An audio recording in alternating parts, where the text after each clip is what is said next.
Imagine you could print money, not counterfeit it in some hidden room, but legally, openly, as the ruler of the world's greatest empire. Every coin you make, you get to spend. It feels like a power without limit. It is actually a slow acting poison, and it would help bring down Rome.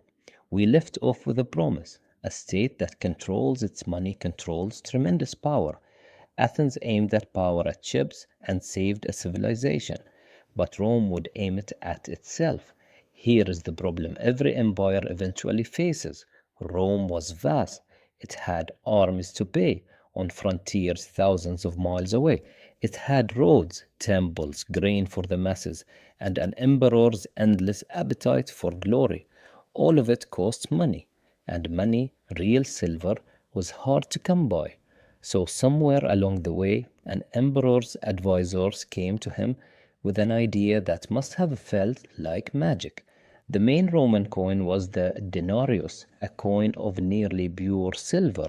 What if, they suggested, we made the next batch of coins with just a little less silver, mix in some cheaper metal like copper, melt down 1,000 pure coins, add copper, and strike 1,100.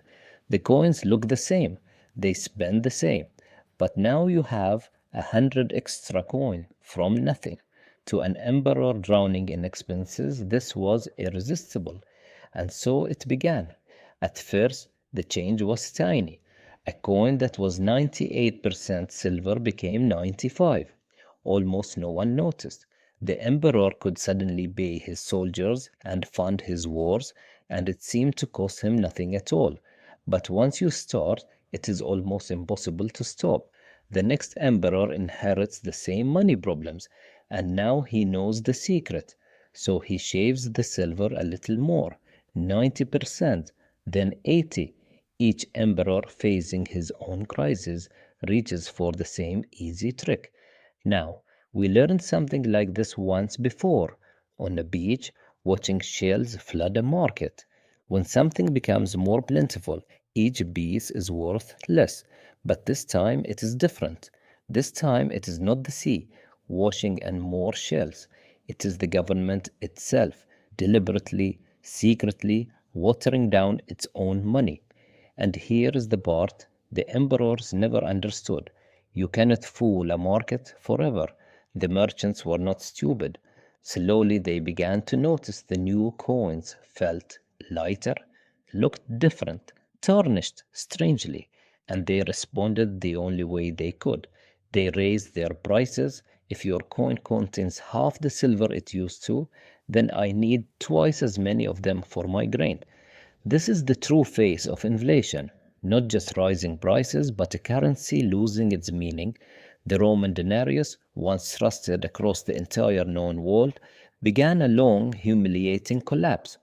Over about 2 centuries, it went from nearly pure silver to less than 5%. In the end, it was a copper slug with a whisper of silver on the surface, fooling no one. Prices soared. A measure of wheat that cost a handful of coins would eventually cost tens of thousands. Soldiers demanded to be paid in real goods, grain, and oil because the coins were worthless. The state was going bankrupt while technically making more money than ever. Think about the cruel irony. Rome had discovered how to create infinite coins, and in doing so, destroyed the value of every coin.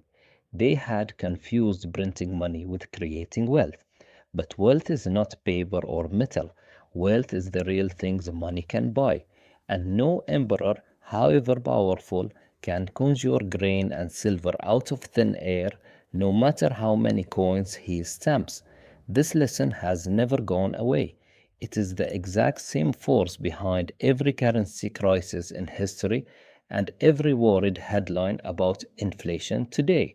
When a government spends more than it has and quietly makes more money to cover the gap, it is not creating wealth.